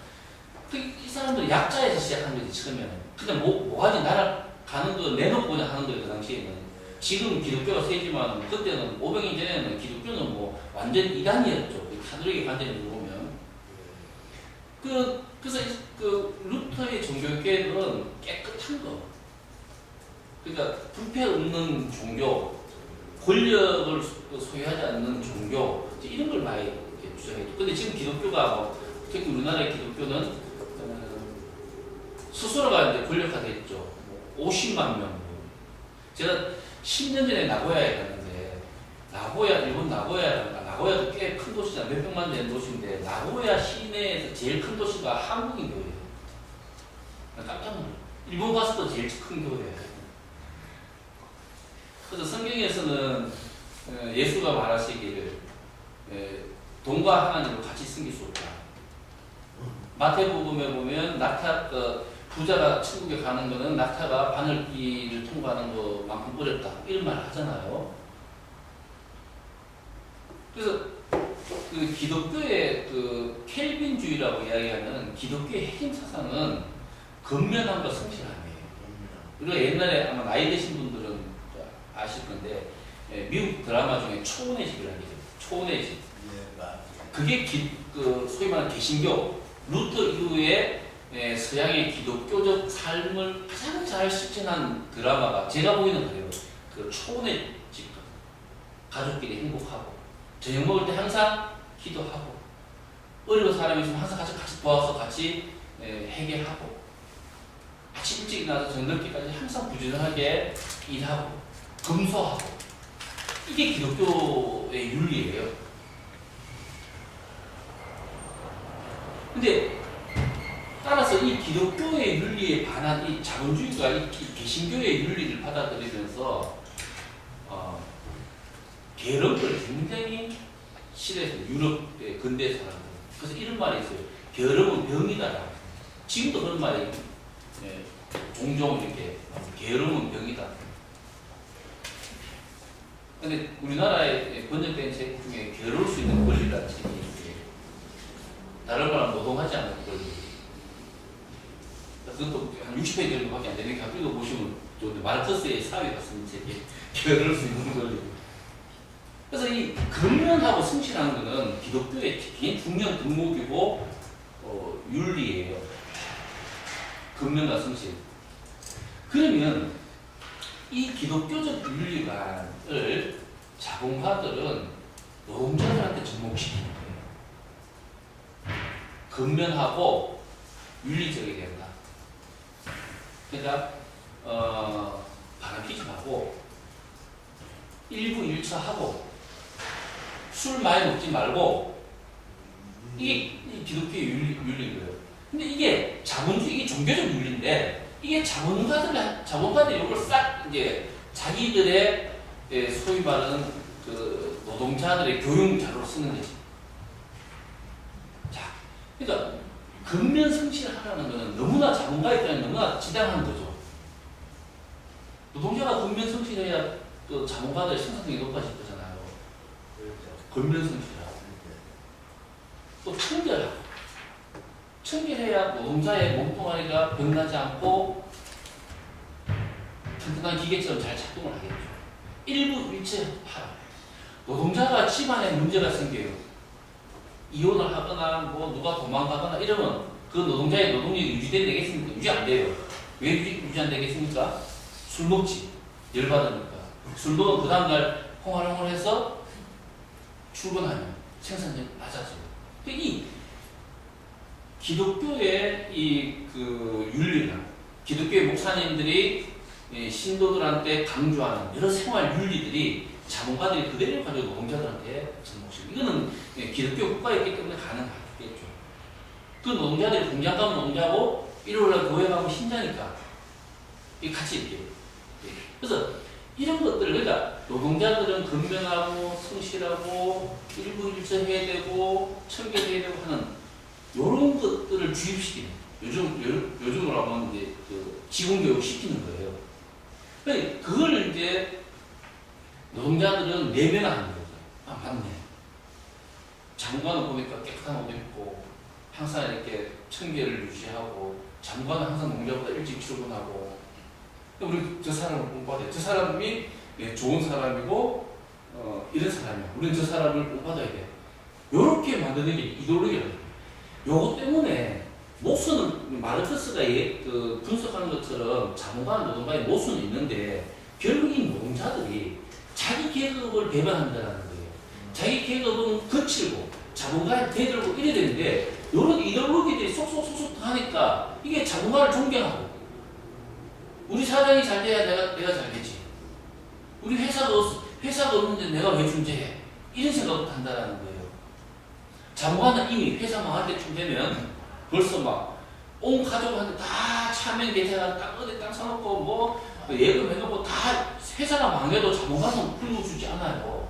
우리는 자본주의 상법은 사장이 망한다고 해가지고 사장이 회사 만들어 알러지 되는 경우도 없어요. 조그만 회사 같은 건 모르겠지만 큰 회사는 알러지 안 됩니다. 대신에 노동자들은 완전 알러지 되죠. 왜냐하면 회사가 망할 때쯤 되면 하루아침에 망하는 게 아니에요. 그죠? 월급 한 10달 정도 못 받고 조금만 하면 하겠지 해서 참고 있다 보면 회사가 부도납니다. 그럼 노동자들은 쫄딱 망하는 거죠. 그래서 그런 그 자본가의 이데올로기가 노동자들한테 먹혀들고 노동자들이 자본가와 자기 회사를 자기 것처럼 생각해 버린다는 거예요. 이걸 뺏어서 이걸 자본가를 추출하고 이걸 뺏어서 우리 노동자들이 공동으로 이 공장을 관리해야 되는데 이 생각이 없어져 버린다는 거예요. 이게 이데올로기라고 얘기해요. 이데올로기. 이게 그람시가 그렇게 분석을 하는 거죠. 이 허위의식이 아니고 이데올로기는 그람시를 표현한 이데올로기는 물질성을 가지고 있다라고 이렇게 이야기해요. 이데올로기가. 왜? 군대도 이데올로기라는 거예요. 군대. 경찰도 이데올로기고. 특히 감옥이 이데올로기라는 거죠.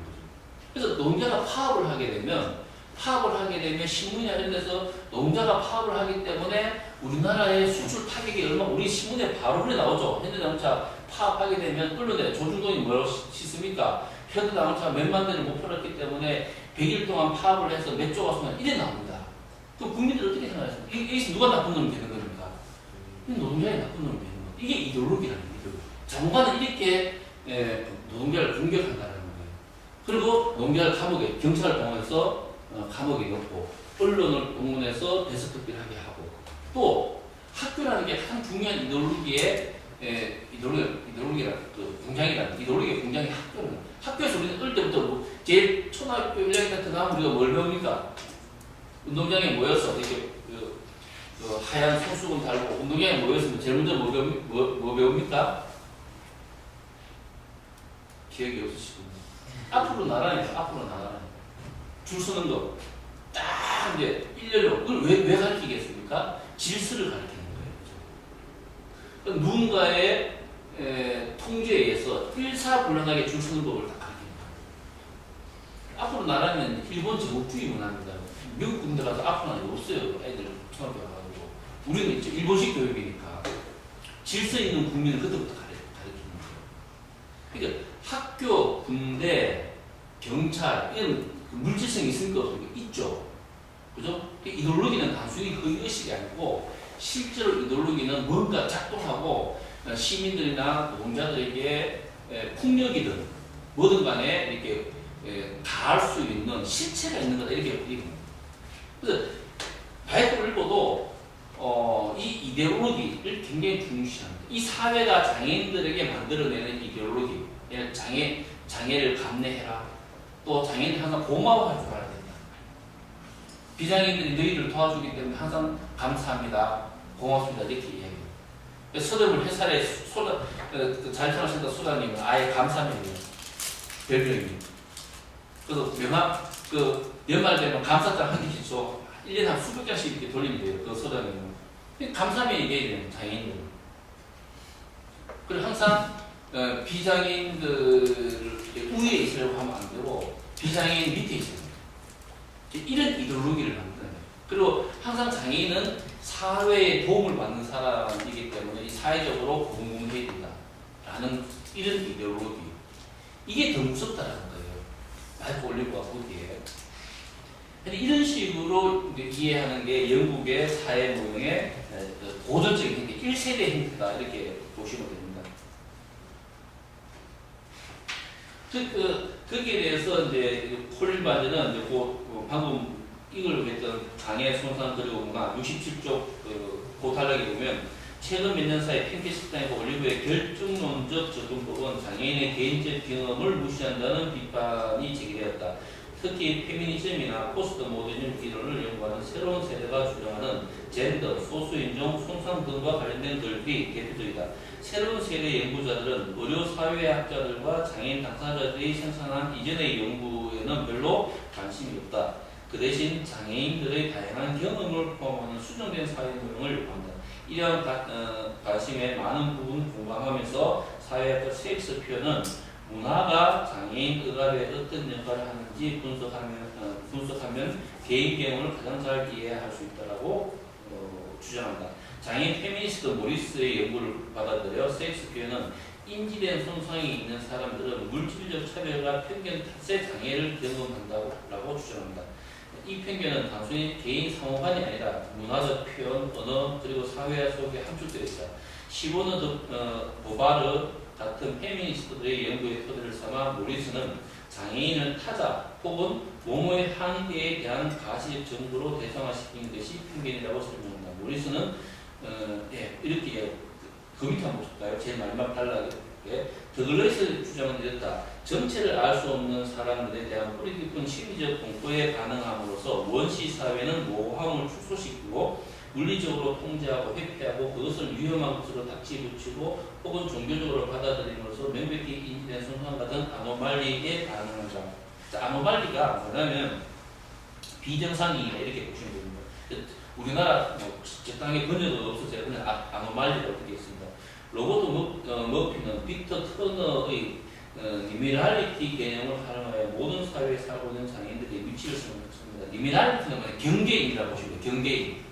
근데 이게 단순하게 경계인으로 하기에는 이게 문화유학적 용어여서 적당히 안아서 제가 원어를 그대로 막 썼어요. 그러니까 지금 이 3세대 장애를 지금 이야기하는 거예요. 콜린 바드 정도는 2세대고 그 앞에 비판했던 핑켈스타인이나 마이크 올리브 같은 경우 1세대인데 지금은 여기까지 왔다라는 겁니다. 그러니까 여기 와버리니까 언어부터 일단 번역이 안 됩니다. 그러니까 개념적으로 읽어보면 이게 뭘 의미하는가는 아는데 그냥 리미랄티를 경계인으로 하기 어려워요. 경계인은 주로 뭐 이런 사람들이 경계인이라고 해요. 뭐 국적이 없는 사람들, 옛날 유대인들, 전 세계를 뚫고 다니잖아요. 이런 사람들을 주로 이제 경계인 이렇게 하는데 여기서 말하는 리미나리티는 그 경계인이라는 그 위치, 국적이 없는 데서 그러니까 장애인도 아니고 비장애인도 아닌 인간도 아니고 비인간도 아닌 그런 경계에 서 있다는 것을 기본적으로 포함하면서 여기에 의식성 같은 것도 같이 들어가 있는 그 의미예요. 그래서 굉장히 복잡한 언어에서 아직도 우리나라 말로 변명하기 어려운 단어를 원어로 쓰였습니다. 자, 그 뒤에 조금만 더 읽어볼게요. 그 결과 그는 장애인들이 끊임없이 사회적으로 어중간한 상태로 살아간다. 자, 장애인들이 그전에는 장애인은 실체가 있고 사회 때문에 차별받는 사람이다. 멘티하잖아요. 이 구조주의적으로 사회 모형으로 해석하면. 근데 지금 현재 이제 영국이나 미국에서 한 제3세대 장애학자들은 장애를 훨씬 더 복잡하게 설명합니다. 여기 보면 이렇습니다. 68쪽에 제일 그 인용해놨는 게 좀 짧은 거, 굉장히 유명한 인용구여서 제가 한번 읽어보도록 하겠습니다. 자, 리밀라리티, 머피는 장애학자가 아니에요. 머피는 이제 인류학자인데 이 사람이 리밀라리티라는 걸 이렇게 설명을 합니다. 자, 아픈 것도 아니고 건강한 것도 아니고 죽은 것도 아니고 살아있는 것도 아니고 사회 밖에 있는 것도 아니고 완전히 사회 안에 있는 것도 아니다. 장애인은 정의되지 않은 모호한 인간으로서 사회로부터 부분적으로 격리된 채 살고 있다. 장애는 이렇게 설명합니다. 머피라는 사회학자가 인류학자는. 그러니까 장애인은 아픈 것도 아니고 건강한 것도 아니다. 이게 확 와닿죠. 이런 내성마비 장애인 나는 안 아프잖아요. 그죠? 저거 어떻게 보통 사람의 기준으로 안 아파. 근데 다른 사람들은 뭐라 부릅니까? 내성마비를 앓고 있는 강현욱 부소장님 신문에 그렇게 나옵니다. 내성마비를 앓고 있는 게 나옵니다. 내성마비를 앓고 있는 김재익 소장은 장애를 극복하고 어쩌고저쩌고 이렇게 나가는 그럼에도 불구하고 박사학위를 받고 이런 식으로 보는 언론을 이게 이 표현이에요. 난 아픈 사람은 아닌데 다만 이제 내가 이제 장애인이긴 하지만 장애인이 다 아픈 사람은 아닌 거잖아요. 예를 지적 장애인데 이런 사람들 아픈 사람은 아니잖아요. 근데 아픈 것도 아닌데 또 건강한 것도 아니야. 그리고 죽은 것도 아니고 살아있는 것도 아니고. 자, 이런 사람은 어떤 사람이라고 생각하면 됩니까? 시설에서 평생 죽는 사람이라고 생각해 보세요. 그게 사는 겁니까? 시설에서 사는 게. 사회적으로 죽었다 해요. 그러니까 시설에 있는 사람들은 사회적 죽음이라고 미국의 장애학자가 누가 그렇게 표현한 게 있어요. 사회적 죽음. 시설 생활이라는 것은 사회적 죽음이라는 거죠. 생물학적 삶일지는 몰라도 사회적으로는 죽은 상태인 거죠. 아무것도 못하고 완전히 차단되어 있기 때문에. 그런 것도 시설에서 사는 장애인들 보면 죽은 것도 아니고 살아있는 거 아니에요. 정신병동에 있는 정신장애인 한번 생각해 보세요. 정신병동 들어가봤었습니까? 그게 정신병동은 그냥 그 생활시설보다 훨씬 열악하고 교도소보다는 100배 정도 열악하다고 보시면 됩니다. 정신병원이라는 것은. 거기 있는 사람들은 죽은 것도 아니고 사는 것도 아니에요. 또 사회 밖에 있는 것도 아니고 완전히 사회 안에 있는 것도. 아까 제가 일탈을 설명하면서 밖에 있는 것들이 일탈하면 사회 밖에 있는 거예요. 그래서 이 일탈이라는 거는 다른 말로 하면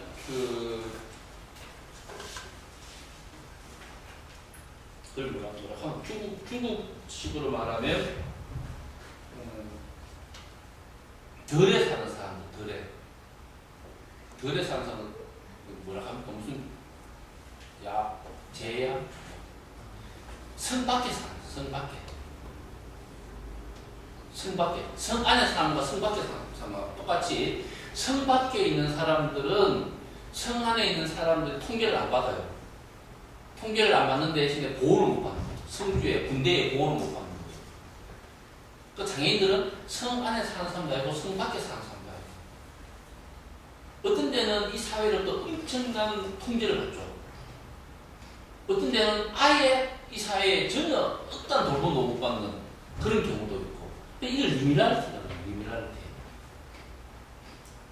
리밀라리티. 이런 상태이기 때문에 이 장애인의 이 존재 기반을 어떤 위치로 설명하기 어려워요. 위치. 이 장애인의 존재 기반은 비장애인의 의식 속에 들어가 있거든. 어떤 물리적 경계가 있는데도 서 있기도 하죠. 왜냐면 특수학교와 일반 학교 한번 보세요. 그럼 이거는 경계가 명확합니까? 명확하지 않습니까? 명확하죠. 장애인들이 있는 공간과 비장애인이 있는 공간 명확하잖아요. 시설과 또 이제 일반 사회, 장애인들이 시설에 있고 일반 사회에 보통 비장애인들이 살고, 이거는 어떤 영역이 있고 경계가 있는 거죠. 명확하게. 근데 비장애인들의 머릿속에 들어가 있는 장애 이데올로기, 장애인들 무서워, 장애인들하고 있으면 불편해, 왜 제가 이 식당에 같이 있을까? 이거는 이제 사람들의 인식 속에 있는 거기 어떤 경계를 지을 수 없는 그 영역인 거예요. 그래서 이걸 리미널이라는 개념을 경계인이다, 이렇게 단순하게 리미트라는 게 원래 뭐 경계 이런 뜻이 있거든요. 그렇게 또 정의하기 어려워요. 굉장히 심리적이고 뭐 하여튼 철학적인 그런 개념이 요즘 등장하고 있습니다. 그래서 이런 식의 이제 사회 모형이 1세대, 2세대, 3세대까지 이렇게 발전해오면서 이렇게까지 이제는 굉장히 복잡해지고 있다라는 걸 콜린 반드가 여기서 이야기를 하고 있습니다. 그 뒤에는 뭐 좀 더 있는데 이거는 뭐 그냥 읽어보시면 될 것 같습니다. 하여튼 정답은 없습니다만은 결론을 또 치지도 않아요. 콜린 반드가 하여튼 여기까지 와 있다는 이런 장애를 해석하는 모형이 이렇게까지 복잡한 단계까지 와 있다라는 것을 콜린 반드가 안내했던 거예요. 이 논문에서. 그래서 오늘 여기까지 하고 혹시 질문 있습니까?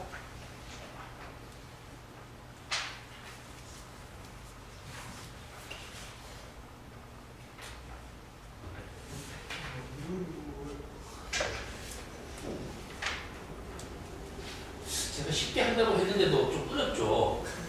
그죠? 근데 오늘 기억해 둘 것은 고전적인 장애학은 이 사회가 문제다. 그래서 고전적인 장애학 논문 보면 제가 저번에 한번 말씀드렸죠. 결론 안 봐도 뻔하다. 교육 문제와 관련해서 논문을 썼다. 그럼 결론이 뭐라 그랬습니까? 학교가 문제다 이렇게 되는 거죠. 학교라는 구조가 문제다. 그다음에 노동과 관련된 이 사회 모형을 가지고 노동과 관련된 논문을 썼다. 그럼 결론이 뭡니까? 노동 시스템과 자본주의 시스템 이게 문제다 이렇게 나와요. 예를 들면 장애 아동에 대한 그 논문을 쓴다 사회 모형으로. 그럼 문제가 뭐가 나오겠습니까? 가족 구조, 가족 시스템, 빈곤 문제 이게 문제다 이렇게 나와요. 그러니까 모든 게 사회가 문제다라고. 그래서 이걸 아까 마르크스의 결정문이에요. 결정문. 사회 모형의 한계가 바로 그런 거예요. 사회 모형을 가지고 논문을 쓰면 이 전통적인 1세대 핑켈스타인이나 마이클 올리버 같은 그 사회 모형을 가지고 그걸 틀 가지고 오늘날 우리가 논문을 쓰게 되면 결론은 항상 뻔한 거예요. 사회가 문제다. 그 따라서 사회를 바꿔야 된다. 이게 안 봐도 뻔한 거죠. 재미가 없는 거지. 이 결정문 누가 써도 결론은 똑같아지니까 이 결정문의 한계예요.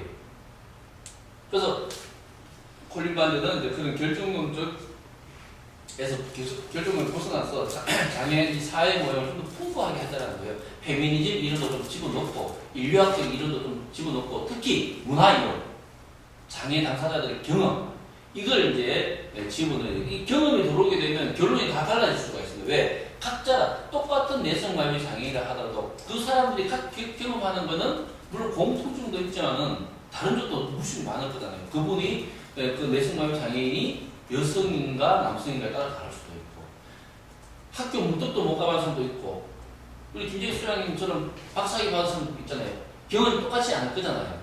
이런 경험을 가지고 이야기하면 굉장히 다양한 의미를 가진 결론을 유추할 수 있겠죠. 그렇게 하자라는 거예요. 이 사람 콜린 반드가 이야기하고 있는 거예요.